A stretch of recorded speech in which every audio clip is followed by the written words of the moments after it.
अस्सलामुअलैकुम, welcome to binary classroom. और आज के इस क्लास में हम लोग टॉपिक पढ़ने वाले हैं sequence diagram, chapter number 1, introduction to software development, computer science and entrepreneurship, first year. तो सीक्वेंस डायग्राम भी बेसिकली यूएमएल की ही एक टाइप है, जिस तरह से क्लास डायग्राम और यूज केस डायग्राम हम लोग पढ़ के आ चुके हैं। सवाल इस तरह से है, describe sequence diagram and it's element with the help of example. Sequence diagram को एक्सप्लेन करना है एग्जांपल के साथ और इसके एलिमेंट्स भी बताने हैं कि कौन कौन से इसके एलिमेंट। सबसे पहले तो डेफिनेशन है सिंपल सी, sequence diagram is the type of UML diagram. UML diagram की ही ये टाइप है दैट शो हाउ ऑब्जेक्ट, क्या शो करती है कि किस तरह से कोई भी object in a system interact with each other, से एक सिस्टम के अंदर किस तरह से आपस में ऑब्जेक्ट इंटरेक्ट करते हैं over the time in a specific sequence, एक सीक्वेंस के साथ। They help in understanding the flow of message between object, कि जो आपके ऑब्जेक्ट्स बने हुए डायग्राम के अंदर उनके दरमियान किस तरह से मैसेज जो है वो फ्लो होता है। इस तरह से ये डायग्राम लास्ट में मैं आपको समझाऊंगा। भी ये देखिएगा कि इनके दरमियान ये मैसेज जा रहे हैं, जो एरोज आपको दिख रहे हैं ना, ये मैसेज है। तो इनका फ्लो बेसिकली वो बताना चाह रहा है कि जो फ्लो ऑफ मैसेज है एक ऑब्जेक्ट के दूसरे ऑब्जेक्ट के दरमियान, ये कैसे हैंडल होते हैं। तो सबसे पहले तो इसके दो एलिमेंट्स हैं, एक है लाइफलाइन और दूसरा है मैसेज एरो। लाइफलाइन क्या होती है, मैसेज एरो क्या होता है, डिटेल से पढ़ते हैं। Lifeline represent an object. Lifeline जो है वो किसी भी ऑब्जेक्ट को रिप्रेजेंट करती है। जैसे यहाँ डायग्राम में देखिए, एक आपको रेक्टेंगल दिख रहा है और उसके अंदर ऑब्जेक्ट लिखा हुआ है। तो ये जो बेसिकली रेक्टेंगल है ये ऑब्जेक्ट है, और ये जो आपको डॉटेड लाइन नजर आ रही है ये लाइफलाइन है। तो लाइफलाइन रिप्रेजेंट एन ऑब्जेक्ट और a particular during and interaction in an sequence diagram.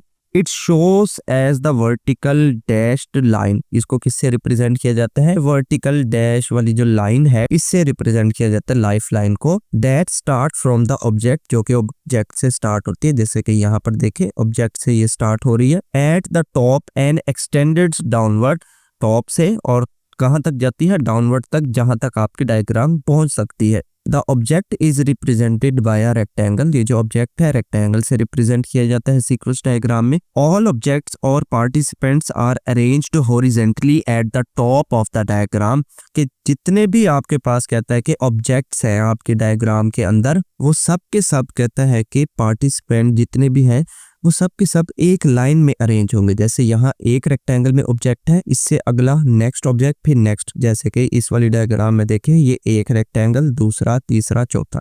तो इस तरह से एक ही लाइन में सारे के सारे ऑब्जेक्ट्स जो है वो अरेंज किए जाएंगे। ठीक है। A lifeline shows when and how participant is involved in sending or receiving message during the interaction। ये जो लाइफलाइन है, जो डैश्ड लाइन हमने देखी, डॉटेड लाइन, ये क्या शो करती है कि कब और कैसे किसी एक पार्टिसिपेंट ने किसी दूसरे पार्टिसिपेंट को मैसेज सेंड किया या फिर रिसीव किया। जैसे ये एक पार्टिसिपेंट है, इससे आगे मैंने अभी आपको डायग्राम में दिखाया मल्टीपल हो सकते हैं। तो मल्टीपल के दरमियान जो सेंडिंग और रिसीविंग हो रही है उसके दरमियान क्या इंटरेक्शन है, वो सारा कुछ ये डैश लाइन के जरिए हम लोग कनेक्ट। दूसरे नंबर पर है मैसेज एरो। ये जो अभी हमने लाइन पढ़ी कि ये जो सेंड करेगा, क्या सेंड करेगा, देखें, मैसेज सेंड करेगा या रिसीव करेगा एक पार्टिसिपेंट दूसरे पार्टिसिपेंट को, लेकिन उसको किस तरह से रिप्रेजेंट किया जाएगा, मैसेज एरो के जरिए। So message arrow represent a communication और इंटरेक्शन बिटवीन टू ऑब्जेक्ट्स और पार्टिसिपेंट। जो अभी हमने ऑब्जेक्ट्स पढ़े ये रेक्टेंगल वाले, जो मल्टीपल रेक्टेंगल्स या ऑब्जेक्ट्स आएंगे उनके दरमियान जो मैसेज रिप्रेजेंट होगी, जो भी कम्युनिकेशन होगी, उसको रिप्रेजेंट करेंगे हम लोग एरो के साथ। It indicate the direction of the message और फंक्शन कॉल। ये क्या रिप्रेजेंट करेगा कि मैसेज किस डायरेक्शन में जा रहा है, आया कि ऑब्जेक्ट 1 से ऑब्जेक्ट 2 की तरफ जा रहा है मैसेज, या फिर इसका रिवर्स, ऑब्जेक्ट 2 से ऑब्जेक्ट 1 की तरफ मैसेज आ रहा है। तो ये जो है ये इसका एरो हेड डिसाइड करेगा। जहां पर एरो हेड होगा इसका मतलब उसके पास मैसेज जा रहा है। The message are placed from top to bottom to show the order in which they occur. Message को भी टॉप से बॉटम ही अरेंज किया जाता है। जरा यहाँ पर देखें, ये सारे आपको जो लिखे हुए नजर आ रहे हैं नाम, ये सारे मैसेज। तो पढ़ लेते हैं इसी डायग्राम को डिटेल से कि किस तरह से। अब तक तो ये समझ में आ गई हमें कि जो पर्पल कलर के आपको बॉक्सेस दिख रहे हैं ये क्या है, ऑब्जेक्ट्स हैं, और हर ऑब्जेक्ट के अंदर कोई ना कोई पार्टिसिपेंट है। जैसे पहला पार्टिसिपेंट है हमारे पास यूजर, दूसरा है टॉय बॉक्स, फिर है बुक्स बॉक्स और क्लॉथ बॉक्स। यही सेम एग्जांपल आपको लास्ट टॉपिक में भी पढ़ाई गई थी क्लास डायग्राम के अंदर। उसके अंदर भी टॉय बॉक्स, बुक बॉक्स और क्लॉथ के दरमियान क्लास डायग्राम बनाई गई थी, जबकि यहाँ उसी सेम कॉन्सेप्ट को हम लोग सीक्वेंस डायग्राम के जरिए रिप्रेजेंट कर रहे हैं। तो ये तो हमने लिख लिया ऑब्जेक्ट। देखिए वो वाली लाइन भी हमारी सच साबित हुई कि तमाम के तमाम ऑब्जेक्ट सिंगल लाइन में इस तरह हॉरिजॉन्टली अरेंज होंगे। तो सारे के सारे ऑब्जेक्ट मेरे पास यहाँ पर आ चुके हैं। उसके बाद हर ऑब्जेक्ट के नीचे क्या होगी, एक लाइफ लाइन होगी, जो आपको ये डॉटेड लाइन नजर आ रही है। टॉय बॉक्स के नीचे भी देखें और बुक्स बॉक्स के भी और क्लॉथ बॉक्स के नीचे भी सेम सिनेरियो है। यहाँ तक कंप्लीट करने के बाद नेक्स्ट स्टेप आपने बेसिकली क्या करना है कि हर पार्टिसिपेंट का दूसरे पार्टिसिपेंट तक एक एक आपने मैसेज लाइन बनानी। किस तरह से, जैसे यहाँ से देखिए यूजर का टॉय बॉक्स के साथ एक लाइन, फिर यूजर का बुक बॉक्स के साथ भी, फिर सेम यूजर का क्लॉथ बॉक्स। इसी तरह जितने भी फंक्शन आपके उस सिनेरियो में परफॉर्म हो रहे होंगे उन तमाम के लिए आपने यही प्रोसेस लाजमी से फॉलो करना है। हर ऑब्जेक्ट का दूसरे ऑब्जेक्ट के साथ मैसेज लाइन होना जरूरी है। अब मेरी इस डायग्राम के अंदर सिर्फ 3 ही प्रोसेस हो रहे हैं, एक ओपन, दूसरा पुट करने का यानी कि रखने का, और तीसरा क्लोज। अब एग्जांपल ये किस तरह से है समझ नहीं आ रही अगर किसी को, तो टॉय बॉक्स, बुक बॉक्स और क्लॉथ बॉक्स एक रूम की एग्जांपल है। हमने क्लास डायग्राम में देखा था कि एक रूम है, उसके अंदर 3 तरह के बॉक्सेस पड़े हुए हैं, टॉय बॉक्स, बुक्स बॉक्स और क्लॉथ। टॉय बॉक्स के अंदर क्या होंगे, टॉयज होंगे। बुक्स बॉक्स के अंदर क्या होंगी, बुक्स होंगी। क्लॉथ बॉक्स के अंदर क्या होंगी, क्लॉथ्स होंगे। यूजर क्या है, यूजर आप है, मैं हूं। जो कोई भी इन बॉक्सेस के साथ इंटरेक्शन करेगा वो यूजर है। अब यूजर जो है वो टॉय बॉक्स को ओपन कर सकता है, यस, तो ओपन का फंक्शन यहाँ पर कॉल हो। यूजर जो है वो बुक बॉक्स को भी ओपन कर सकता है। दूसरी लाइन को देखे तो यूजर बुक बॉक्स को भी ओपन कर सकेगा, उसके ऊपर उसके फंक्शन का नाम लिखा हुआ है।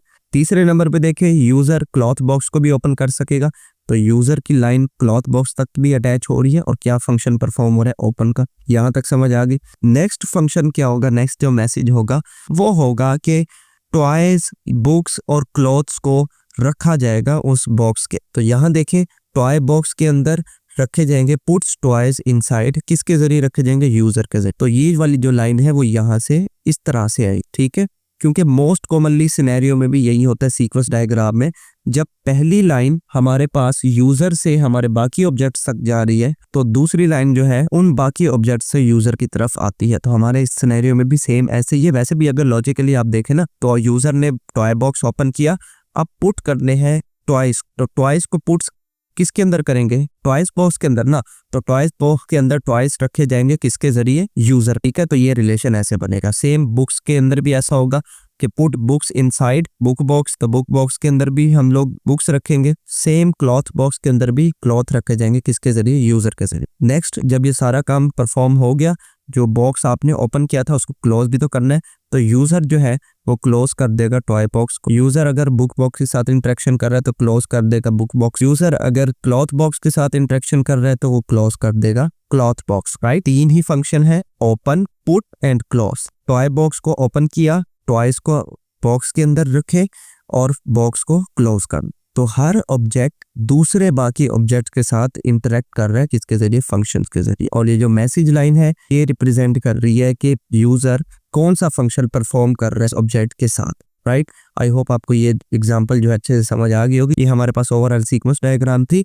अगर आपको वीडियो अच्छी लगी तो इस वीडियो को लाइक करते जाएं। वीडियो के डिस्क्रिप्शन लाजमी से चेकआउट किया करें, वहां पर आपको तमाम ये सोशल मीडिया के लिंक मिलेंगे, फेसबुक, इंस्टाग्राम वगैरह, तो वहां पर भी हमें लाजमी से फॉलो करें। सभी के लिए फिलहाल इस वीडियो में इतना ही, मिलते हैं किसी नेक्स्ट वीडियो में, तब तक के लिए अल्लाह हाफिज।